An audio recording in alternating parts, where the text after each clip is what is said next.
আসসালামু আলাইকুম, আপনাদের সবাইকে স্বাগত জানাচ্ছি। এখনকার আলোচনা আপনাদের সঙ্গে আছি আমি সিরাজুল ইসলাম। দর্শক, আজ পবিত্র শুক্রবার, জুমার দিন। আপনাদের সবাইকে জুম্মা মুবারক। দর্শক, গত 24 ঘন্টার ভেতরে অনেক পরিবর্তন ঘটে গেল। মার্কিন প্রেসিডেন্ট ডোনাল্ড ট্রাম্প হুমকি দিয়েছেন ইরানের উপরে নজিরবিহীন হামলা হবে। তিনি বলেছেন আমেরিকা এত বড় হামলা চালাবে যা এর আগে কখনো করেনি। এপাশে ইরান বলেছে যে কোনো পরিস্থিতি মোকাবেলার জন্য তারা প্রস্তুত, এবং ব্রিটেনকে হুঁশিয়ারি উচ্চারণ করে বলেছে আমেরিকাকে যুদ্ধে সহযোগিতা করলে পরিণতি ভোগ করতে হবে। এই হুমকি পাল্টা হুমকির ভেতরে ইসরায়েলের বিভিন্ন শহরের মেয়ররা সরকারি যে বোম শেল্টার আছে সেগুলো খুলে দেওয়ার কথা ঘোষণা করেছেন। তাহলে এখান থেকে কি ইঙ্গিত মিলছে ইসরায়েল নতুন সংঘাতে জড়িয়ে যাবে? এর চেয়েও বড় ইঙ্গিত কি এমনটি যে পুরো মধ্যপ্রাচ্য ভয়াবহ যুদ্ধের ভেতরে আবার পড়তে যাচ্ছে? এই অবস্থায় ইরাকের প্রধানমন্ত্রী এসেছিলেন ইরানে, আমেরিকার পক্ষ থেকে দেয়া যুদ্ধবিরতির প্রস্তাব তুলে ধরেছিলেন ইরানের সামনে, কিন্তু ইরান তা প্রত্যাখ্যান করেছে। এই অবস্থায় আন্তর্জাতিক বাজারে তেলের দাম আকাশচুম্বী হয়ে গেছে, $100 ক্রস করেছে। নতুন করে মারাত্মক অনিশ্চয়তা তৈরি হয়েছে সারা বিশ্বের সামনে। এখন আসলে কি হতে যাচ্ছে? তাহলে কি বিশ্ব অর্থনীতি ভয়ঙ্কর ঝুঁকির মুখে পড়ল আবারও? সুপ্রিয় দর্শক, আমরা এই সমস্ত বিষয় নিয়ে, এর সাথে আরও কিছু ছোটোখাটো বিষয় আছে, যেমন ইরান আমেরিকার হামলা পাল্টা হামলার ঘটনা, কাজাকিস্তান থেকে তেল সরবরাহ মারাত্মকভাবে কমে যাওয়া, কেন কমলো, ইত্যাদি ইত্যাদি নিয়ে আমরা বিস্তারিত আলোচনা করার চেষ্টা করব। আশা করি আলোচনা খুবই ভালো লাগবে এবং আপনারা শেষ পর্যন্ত সঙ্গে থাকবেন। ভিডিও যদি ভালো লাগে তাহলে নিশ্চয়ই লাইক, কমেন্ট, শেয়ার করবেন এবং চ্যানেলটি সাবস্ক্রাইব করে সাথেই থাকবেন। দর্শক, চলুন আমরা মূল আলোচনায় চলে যাই। মার্কিন প্রেসিডেন্ট ডোনাল্ড ট্রাম্প এক্সিওস পত্রিকাকে দেয়া সাক্ষাৎকারে সুস্পষ্ট ঘোষণা দিয়েছেন যে তিনি ইরানের উপরে নজিরবিহীন হামলা চালাতে যাচ্ছেন। ট্রাম্প বলেছেন এত বড় হামলা হবে ইরানের উপর যা এর আগে কখনো হয়নি। তিনি আরও বলেছেন ইরানকে শাস্তি দিয়ে এখনও শেষ হয়নি, ইরান এখনও আসল শাস্তির মুখে পড়েনি। তিনি বলেছেন আমি ইরানের বিরুদ্ধে যে ভয়াবহ হামলা চালাতে যাচ্ছি সেই ব্যাপারে সিদ্ধান্ত চূড়ান্ত করার একেবারে কাছাকাছি। যে কোনো মুহূর্তে এই সিদ্ধান্ত চূড়ান্ত হবে এবং ইরানের উপরে ভয়াবহতম হামলা হবে। প্রশ্ন হচ্ছে আমেরিকা এই রকমের ভয়াবহ হামলা চালানোর আর কি বাকি রেখেছে এবং কি দিয়ে তিনি হামলা চালাবেন? আমেরিকার হাতে সম্ভবত পরমাণু অস্ত্র ছাড়া আর নতুন এমন কোনো অস্ত্র নেই যা আমেরিকা ইরানের উপরে ব্যবহার করেনি। মার্কিন প্রেসিডেন্ট ডোনাল্ড ট্রাম্প কিন্তু অনেকদিন ধরেই এই ধরনের হুমকি দিয়ে আসছেন। পৃথিবীর মানচিত্র থেকে ইরানকে মুছে দেবেন, ইরানি সভ্যতা মুছে দেবেন, ইরানের সমস্ত অবকাঠামো ধ্বংস করে দেবেন, এরকমের অনেক অনেক হুমকি দিয়েছেন, কিন্তু কোনোটা বাস্তবায়ন করতে পারেননি। এবং আসলে আমেরিকা এগুলো বাস্তবায়ন করতে পারবে কিনা এবং এই ধরনের হামলা চালালে তার পরিণতি কি হবে সেটাও সম্ভবত ডোনাল্ড ট্রাম্পকে মাথায় রাখতে হচ্ছে। কারণ আমরা এরই মধ্যে বেশ কিছু বিষয় দেখেছি যে বিষয়গুলো বলে দিচ্ছে যে ইরান কমে ছাড়বে না। এখন তার আগে কথা হচ্ছে আমেরিকা আসলে এরকম হামলা আর চালাতে পারে কিনা। আজকেরই খবর, সিবিএস নিউজ, আমেরিকার সিবিএস টেলিভিশন, তারা বলেছে ইরানের বিরুদ্ধে আমেরিকা এত সব দামি দামি গুরুত্বপূর্ণ অস্ত্র ব্যবহার করে ফেলেছে যা প্রায় শেষ পর্যায়ে, কোনোটা শেষ হয়ে গেছে, কোনোটা শেষের পর্যায়ে। এই অবস্থায় ইরান যুদ্ধ কিন্তু শেষ হওয়ার কোনো লক্ষণ দেখা যাচ্ছে না। এমন পরিস্থিতিতে যদি চীন বা রাশিয়ার মতো শক্তির সাথে আমেরিকার যুদ্ধ শুরু হয়, সংঘাতের কোনো প্রশ্ন আসে, তাহলে আমেরিকা ওই দুই শক্তিকে কি দিয়ে মোকাবেলা করবে? কি কি অস্ত্র, খুব গুরুত্বপূর্ণ অস্ত্র শেষ হয়ে যাওয়ার কাছাকাছি বা খুব নাজুক অবস্থায়? দেখুন, থার্ড পেট্রিয়ট সিস্টেম, তারপরে আর্মি ট্যাকটিক্যাল মিসাইল যেটা, এরপরে SM-3, SM-6, এরকমের গুরুত্বপূর্ণ সব অস্ত্র, সামরিক সরঞ্জাম এগুলো ধ্বংস হওয়ার কাছাকাছি বা শেষ হয়ে যাচ্ছে। কেন শেষ হয়ে যাচ্ছে খেয়াল করুন, দুইটা কারণে শেষ হচ্ছে। একটা হচ্ছে ইরান এই পর্যন্ত হামলা চালিয়ে আমেরিকার সবচেয়ে গুরুত্বপূর্ণ সামরিক সরঞ্জাম বা প্রতিরক্ষা ব্যবস্থা যা, আমেরিকার প্রাণভোমরা যা থার্ড এবং পেট্রিয়ট সিস্টেম বহু সংখ্যক ধ্বংস করেছে মধ্যপ্রাচ্যে। এবং আমরা জানি সেই 40 দিনের যুদ্ধের সময় প্রথম দিকেই দক্ষিণ কোরিয়া থেকে থার্ড টেনে আনতে বাধ্য হয়েছে। তার মানে কি মধ্যপ্রাচ্যে যে তাদের যে থার্ড এবং পেট্রিয়ট এগুলো সব ধ্বংস করে দিয়েছে। এরপরে সাম্প্রতিক সময়ে আর্মি ট্যাকটিক্যাল মিসাইল যেটা, হাইমার্স সিস্টেম যেটা, এটা তো প্রচুর ব্যবহার করছিল কুয়েত থেকে। কুয়েতে প্রতিদিন ইরান হামলা চালাচ্ছে এবং কুয়েতে মার্কিন যে অবস্থা প্রায় ধ্বংসের কাছে, জর্ডানের একই অবস্থা, কাতারের পরিস্থিতি, বাহরাইনের পরিস্থিতি, মানে মধ্যপ্রাচ্যে আমেরিকার অবস্থা অত্যন্ত নাজুক। মধ্যপ্রাচ্যের ঘাঁটিগুলো ব্যবহার করে আমেরিকা এখন ইরানের উপর খুব বেশি বড় কোনো হামলা চালাতে পারবে না, সেই পরিস্থিতি নেই। নট অনলি দ্যাট, IRGCর পক্ষ থেকে আরও একটা গুরুত্বপূর্ণ ঘোষণা দেওয়া হয়েছে। ভারত মহাসাগরে আমেরিকার যে সমস্ত যুদ্ধ জাহাজ মোতায়েন করা আছে, এতদিন ইরানের দক্ষিণ অঞ্চলে বা ইরানের ভিতরে বিভিন্ন সময় এই সমস্ত জাহাজ থেকেই ক্ষেপণাস্ত্র হামলা চালানো হচ্ছিল। IRGC বলছে ভারত মহাসাগরে অবস্থানরত মার্কিন জাহাজগুলোতে ক্ষেপণাস্ত্র শেষ। এখন এই জন্য তারা এই ক্ষেপণাস্ত্র আর ব্যবহার করতে পারছে না। তারা এখন কি করছে, ব্রিটেনের রয়্যাল এয়ারফোর্স ফেয়ারফোর্ড বিমান ঘাঁটি, সেখানে বোমারু বিমান মোতায়েন করেছে, সেখান থেকে ইরানের উপর হামলা চালাবে বা চালাচ্ছে। পরিস্থিতি দেখেন কোথায় গেছে। তার মানে আমেরিকা কিন্তু খুবই নাজুক অবস্থার ভিতরে। এটা আমার কথা না, খোদ মার্কিন গণমাধ্যম CBS নিউজ বলছে। এই অবস্থায় ডোনাল্ড ট্রাম্প এক্সিসের কাছে হুমকি দিচ্ছেন যে ইরানের বিরুদ্ধে তিনি এমন হামলা চালাবেন যে হামলা এর আগে কখনো হয়নি, এবং ইরানকে শাস্তি দিয়ে এখন অনেক বাকি আছে, সব শাস্তি দেওয়া হয়নি। প্রশ্ন হচ্ছে ইরানকে শাস্তি দিতে গিয়ে আমেরিকা নিজেই শাস্তির মুখে পড়ছে কিনা, কারণ পরিস্থিতি আমেরিকার জন্য খুবই সংকটাপন্ন। মধ্যপ্রাচ্যের প্রায় সমস্ত ঘাঁটি শেষ। তাহলে এই পরিস্থিতিতে যার সমস্ত আকার ইঙ্গিত থেকে মিলছে, ইসরায়েলের মেয়ররা বিভিন্ন শহরের বোমা আশ্রয় কেন্দ্র, যখন বোমা মারবে, ক্ষেপণাস্ত্র মারবে ইরান, তখন যাতে লোকজন আশ্রয় কেন্দ্রে যেতে পারে, শেল্টারে যেতে পারে, সেই শেল্টারগুলো খুলে দেওয়ার ঘোষণা দিয়েছে। তার মানে কি? তার মানে হচ্ছে আমেরিকা নিশ্চয়ই ইউরোপের বিভিন্ন ঘাঁটি ব্যবহার করে ইরানের সাথে যুদ্ধে যাচ্ছে, হামলা চালাতে যাচ্ছে, এবং এই হামলায় ইসরায়েল জড়িয়ে পড়বে। এই হামলায় যদি ইসরায়েল জড়িয়ে পড়ে, তাহলে ইরানও ইসরায়েলে হামলা চালাবে, এবং তখন সাধারণ লোকজনকে বাঁচানোর জন্য বোমা শেল্টার খুলে দিতে হবে, এবং দিচ্ছে।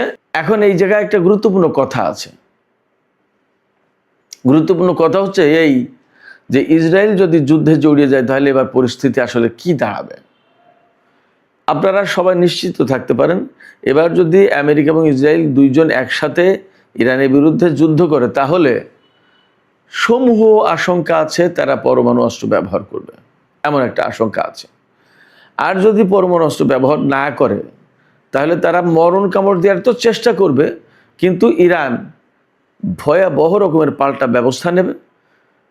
সেক্ষেত্রে ইসরায়েল সবচেয়ে বিপদে পড়বে। ইরান কিন্তু আগেই ঘোষণা দিয়ে রেখেছে, ইসরায়েল যদি এই যুদ্ধে জড়ায় আর কখনোই ইরানের উপরে হামলা চালায়, তাহলে ইরান অন্তত 500 খাইবার শেখান হাইপারসনিক ক্ষেপণাস্ত্র ইসরায়েলের উপরে মারবে।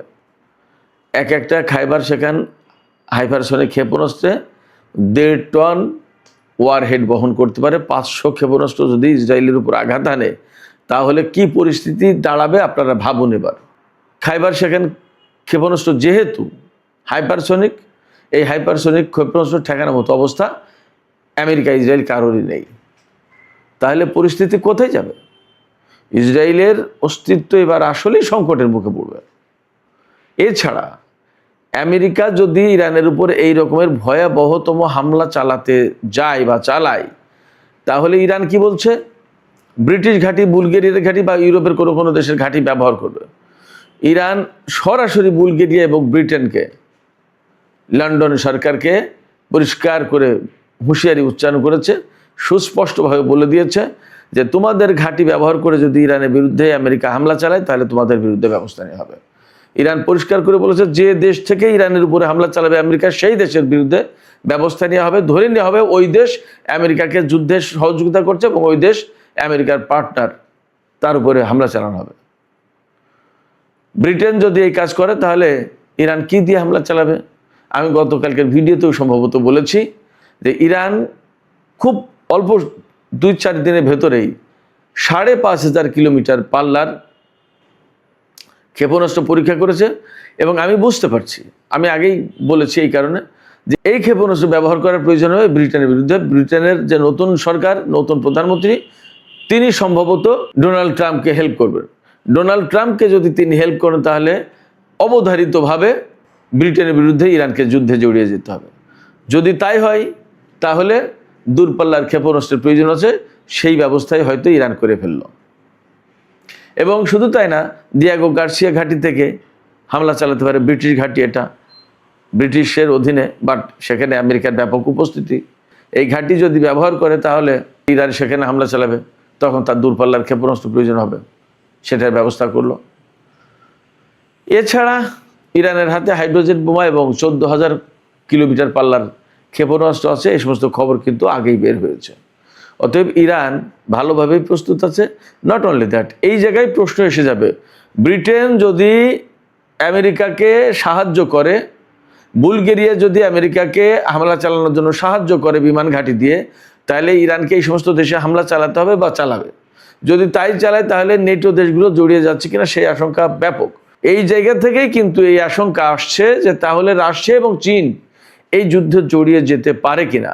এরই মধ্যে কিন্তু আমেরিকা কঠিনভাবে রাশিয়ার বিরুদ্ধে অভিযোগ তুলেছে যে মধ্যপ্রাচ্যের সিআইএর ঘাঁটিগুলো যে ইরান ধ্বংস করে দিয়েছে। ইরান এত এত radar system, early warning system, এত এত বিমান ধ্বংস করলো, ঘাঁটি ধ্বংস করলো, একদম পিন পয়েন্ট অ্যাকুরেসিতে হামলা চালাচ্ছে। কিভাবে করছে? এটা কি ইরানের প্রযুক্তি, ইরানের সক্ষমতা, নাকি রাশিয়া গোয়েন্দা তথ্য দিয়ে, স্যাটেলাইট দিয়ে এবং সিস্টেম দিয়ে তাকে এই হেল্প করছে? আমেরিকা বারবার অভিযোগ করছে, খুব স্ট্রংলি অভিযোগ করছে যে রাশিয়া দিচ্ছে এবং এ ব্যাপারে তদন্ত হচ্ছে। যদি তাই হয় তাহলে কি হবে? এবং আপনাদেরকে আমি আর একটা কথা বলে রাখি, ইউরোপের যে সমস্ত দেশের সাথে রাশিয়ার শত্রুতা, তার ভিতরে সবচেয়ে কড়া শত্রুতা, বেশি শত্রুতা হচ্ছে ব্রিটেনের সাথে। এবং রাশিয়া বারবার অভিযোগ করে আসে এই ইউক্রেন যুদ্ধে ব্রিটেন ইউক্রেনকে শুধু গোয়েন্দা তথ্য, অস্ত্র দিয়ে না, সরাসরি ইউক্রেনের মাটিতে ব্রিটিশ সেনারা অংশ নিচ্ছে রাশিয়ার বিরুদ্ধে যুদ্ধে। অর্থাৎ ব্রিটিশ সেনারা রাশিয়ার বিরুদ্ধে যুদ্ধ করছে, রাশিয়া এইরকম অভিযোগ করে আসছে বহুদিন থেকে। তার মানে হচ্ছে যে যখন ব্রিটেন এইখানে ইরানের সাথে জড়িয়ে যাবে যুদ্ধে, তখন কিন্তু এই যুদ্ধ বৃহৎ অঙ্গনে ছড়িয়ে পড়ার আশঙ্কা আছে। এবং আমি আবারও আশঙ্কা ব্যক্ত করছি, এই জায়গা থেকে এরকম সূত্র ধরে ছোট ছোট ছোট ঘটনা থেকে কিন্তু বৃহত্তর যুদ্ধ, এমনকি তৃতীয় বিশ্বযুদ্ধ শুরু হতে পারে, এমন আশঙ্কা আছে। অবশ্যই এ পাশে আরেকটা কথা থেকে যাচ্ছে, মার্কিন প্রেসিডেন্ট যে হুমকি দিয়েছেন, ইসরায়েল যে বোম শেল্টার খুলে দিচ্ছে, ইরানের নিযুক্ত ব্রিটেনের রাষ্ট্রদূত ব্রিটিশ দূতাবাসের যে সমস্ত স্টাফ, ডিপ্লোম্যাট আছে, তাদেরকে ইরান থেকে সরিয়ে নিয়ে যাওয়ার প্রচেষ্টা চালাচ্ছে। এবং এই ব্যাপারে একটা গোপন খবর বের হয়েছে যে তিনি ইউরোপীয় যত রাষ্ট্রদূত তাদের সবাইকে ডেকেছিলেন এবং এই প্রস্তাব দিয়েছিলেন যে আমরা ইরানের উপর একটা রাজনৈতিক, কূটনৈতিক চাপ সৃষ্টি করি, কিন্তু অনেকে তাতে রাজি হয়নি। তো এই যে ব্রিটেনের তৎপরতা, আমেরিকার হুমকি, ইসরায়েলের এই যে বোম শেল্টার খুলে দেয়া বা তাদের আকার ইঙ্গিতে ইরানকে হুমকি দেয়া, এগুলো নিতান্তই হুমকি, ইরানকে চাপে ফেলার চেষ্টা কিনা সেটা একটা প্রশ্ন। আমরা দেখতে পাচ্ছি গতকালকেই কিন্তু মার্কিন পররাষ্ট্রমন্ত্রী মার্কো রুবিও বলেছিল যে ইরান চুক্তির জন্য মরিয়া হয়ে গেছে। অবশ্য তিনি একই সাথে বলেছিলেন যে আসলে তারা চুক্তি চায় কিনা সেটাও সন্দেহ। আবার মার্কিন প্রেসিডেন্ট কয়েকদিন ধরে বলছেন যে ইরান চুক্তি চাচ্ছে। আবার তিনি যুদ্ধের হুমকি দিচ্ছেন। ইরাকের প্রধানমন্ত্রীকে আমন্ত্রণ জানিয়ে তার মাধ্যমে আলী আল জাইদির মাধ্যমে ইরানের কাছে যুদ্ধবিরতির প্রস্তাব পাঠিয়েছে, কিন্তু ইরান সেই যুদ্ধবিরতির প্রস্তাব গ্রহণ করেনি। বলেছে যে না, আমরা কোনো অস্থায়ী যুদ্ধবিরতির দিকে যাব না, আমরা একেবারে চির অবসান ঘটবে যুদ্ধের এইরকম একটা অবস্থা দিকে যেতে চাই। তাতে তারা যদি সেই রকম চুক্তি করতে চায় দেন হবে, আদারওয়াইজ যুদ্ধের ভেতর দিয়েই ফয়সালা হবে। এবং ইরানের পক্ষ থেকে মোটামুটি এখন মোটা দাগে বার্তা হচ্ছে তারা যুদ্ধবিরতিতে বা আমেরিকার সাথে এই ধরনের কোনো আলোচনায় যাবে না, কারণ তারা যখনই আলোচনায় যাবে তখনই ইরান এতদিন যে কাজ করেছিল আবার সেটা ফুলফিল করবে, অর্থাৎ আবার তারা গুছিয়ে নিতে পারবে। এই জায়গা থেকে ইরান আর যেতে চাচ্ছে না, মোটামুটিভাবে খবর বা তাদের মনোভাব এইরকম। তাহলে কি দাঁড়াচ্ছে? তাহলে দাঁড়াচ্ছে মধ্যপ্রাচ্যে সম্ভবত যুদ্ধ এইভাবে চলতেই থাকবে। আমেরিকাকেই তার পথ বেছে নিতে হবে। সেই জায়গায় হয় তাকে পরমাণু অস্ত্র ব্যবহার করতে হবে, আর না হলে তাকে যুদ্ধ বাদ দিয়ে সরে যেতে হবে। এছাড়া বিকল্প আর কোনো অস্ত্র নেই যা ব্যবহার করে তারা ইরানকে হারাতে পারবে। ইরান অসম্ভব রকমের অ্যাডামেন্ট অবস্থা আছে এই মুহূর্তে। যখন এই রকম পরিস্থিতি, তার মানে ইরান খুব শক্ত অবস্থানে আছে যে তারা কোনো আলোচনা অথবা সোকল্ড যুদ্ধবিরতি, শান্তির উদ্যোগ এই সমস্ত দিকে আর মনে হয় যাবে না। যদি তাই না হয় তাহলে ইরান তার প্রস্তুতিটা ওইভাবে নিয়েই তারপরে এই অবস্থানে গেছে। এই অবস্থায় বিশ্ববাজারে কিন্তু তেলের দাম আবার নতুন করে বেড়েছে। আজকের বাজারের খবর হচ্ছে ব্রেন্ট ক্রুড অয়েল যেটা প্রতি ব্যারেল $100 পার হয়ে গেছিল, একটু কমে $100 এসেছে। আর ওয়েস্ট টেক্সাস ইন্টারমিডিয়েট যেটা সেটা $90 উপরে। তেলের দাম যখনই বেড়ে যাচ্ছে বিশ্ব অর্থনীতি ক্ষতিগ্রস্ত হচ্ছে, অস্থিতিশীল হয়ে যাচ্ছে এবং সারা বিশ্বের চাপ পড়বে, আমাদের উপরে চাপ পড়বে, তাতে কোনো সন্দেহ নেই। হরমুজ প্রণালী এবং বাব আল মানদেব প্রণালী একেবারে আটকা। এর ভিতরে নতুন খবর হচ্ছে কাজাকিস্তান থেকে প্রতিদিন তেল উত্তোলন হয় প্রায় 20 লাখ ব্যারেল, আর সেই তেলের প্রায় 16 থেকে 17 লাখ প্রতিদিন রপ্তানি হয়। এবং কাজাকিস্তানের তেলের প্রায় 80% বেশি একটা পাইপলাইন দিয়ে রপ্তানি হয়। সেই পাইপলাইনটা কাস্পিয়ান সাগর থেকে রাশিয়ার দিকে গেছে এবং কৃষ্ণ সাগরের তীরে গেছে সম্ভবত। এই পাইপলাইনটা ক্ষতিগ্রস্ত হয়েছে ইউক্রেনের হামলায়, আরও মেইনটেন্যান্স আরও বিভিন্ন রকমের সংকট আছে, যার কারণে এই পাইপলাইন দিয়ে এখন তেলের রপ্তানি অনেক অনেক কমে গেছে। বিশ্ববাজারে আরেক চাপ সৃষ্টি হয়েছে। তার মানে দাঁড়াচ্ছে আমরা এই মুহূর্তে এত বেশি অনিশ্চিত অবস্থার ভেতরে তেল গ্যাসের দিক দিয়ে সারা বিশ্বের মানুষ, এতটা অনিশ্চয়তা 40 দিনের যুদ্ধের সময় হয়নি। সেক্ষেত্রে আমি মনে করি, আমি আবারও বলি যে গুরুত্বপূর্ণ রাষ্ট্রগুলোর বা আমাদের বাংলাদেশ সরকারের পক্ষ থেকেও এই ব্যাপারে ডিপ্লোম্যাটিক ইনিশিয়েটিভ অর্থাৎ কূটনৈতিক উদ্যোগ নেওয়া দরকার, যেখান থেকে একটা ভালো রেজাল্ট আসতে পারে, যুদ্ধের অবসান ঘটতে পারে। যুদ্ধের অবসান না ঘটলেও অন্তত তেলের প্রবাহ ঠিক রাখা যায় কিনা তার একটা ব্যবস্থা করার চেষ্টা করা উচিত। এখানে আমেরিকা যতক্ষণ পর্যন্ত হরমুজ প্রণালীতে ইরানের কর্তৃত্ব মেনে না নেবে, অর্থাৎ হরমুজ প্রণালীর ব্যবস্থাপনার দায়িত্ব ইরানের উপরে থাকবে, এটা যতক্ষণ পর্যন্ত আমেরিকা মেনে না নেবে ততক্ষণ পর্যন্ত হরমুজ প্রণালী ইরান খুলে দেবে না। এটা ইরানের অবস্থান একদম পরিষ্কার বোঝা যাচ্ছে। তো বিশ্বের অর্থনীতি এবং তেলের বাজার যদি ঠিক রাখতে হয় তাহলে বাস্তবতা আমেরিকাকে বিশ্ব নেতৃবৃন্দকে বুঝতে হবে। সুপ্রিয় দর্শক, এখনকার আলোচনা শেষ করব, তার আগে ফিলিস্তিনের একটু সামান্য খবর দিয়ে শেষ করি। ফিলিস্তিনের পশ্চিম তীরের একটি গ্রামে ইসরায়েলি যে সমস্ত অবৈধ বসবাসকারী রয়েছে তারা ফিলিস্তিনিদের উপর হামলা চালিয়েছিল এবং ফিলিস্তিনিরা সেখানে তাদের বিরুদ্ধে প্রতিরোধ গড়ে তুলেছিল। তাতে সেখানে গোলাগুলি হয়, বেশ বড় সংঘর্ষ হয়। সেই জায়গায় এক ইসরায়েলি নিহত হয়েছে এবং 4 জন সম্ভবত বা 8 জন আহত হয়েছে। তাৎক্ষণিকভাবে ইসরায়েলি সেনারা ফিলিস্তিনিদের বিরুদ্ধে যুদ্ধ শুরু করে এবং গোলাগুলি করে 4 ফিলিস্তিনিকে হত্যা করেছে এবং আরও বেশ কিছু আহত। সেখানে প্রচুর সংখ্যক ইসরায়েলি সেনা মোতায়েন করা হয়েছে নতুন করে এবং ইসরায়েলের প্রধানমন্ত্রী থেকে শুরু করে অর্থমন্ত্রী, সব পর্যায়ের মন্ত্রী এই নিয়ে বিবৃতি, বক্তব্য, নানান রকমের কথাবার্তা বলছে। তার মানে আশঙ্কা করা হচ্ছে পশ্চিম তীরে আবার গাজার মতো একটা বড় অভিযান হয়তো ইসরায়েল চালাতে যাচ্ছে এমন আশঙ্কা জোরালো। দেখা যাক পরিস্থিতি কোথায় যায়। তো সুপ্রিয় দর্শক, এখনকার আলোচনা এখানে শেষ করতে চাইছি। আলোচনা শেষের আগে আপনাদের কাছে প্রশ্ন রাখি, আপনারা কি ভাবছেন? মার্কিন প্রেসিডেন্ট ডোনাল্ড ট্রাম্প ইরানের বিরুদ্ধে যে চরমতম হামলা চালানোর হুমকি দিয়েছে, তিনি কি আসলে এটা বাস্তবায়ন করতে পারবেন কিনা, এবং এইরকম হামলা হলে ইরান আসলে প্রতিরোধ গড়ে তুলতে পারবে কিনা, নাকি এই হুমকি শুধুই মাত্র হুমকি, ইরানকে যুদ্ধবিরতি চুক্তিতে বাধ্য করানোর চেষ্টা করা হচ্ছে? আসলে কি আপনাদের মতামত জানিয়ে কমেন্টে লিখতে পারেন। আর ভিডিও ভালো লাগলে আবারও বলি, লাইক, কমেন্ট, শেয়ার করবেন এবং চ্যানেলটি সাবস্ক্রাইব করে সাথেই থাকবেন।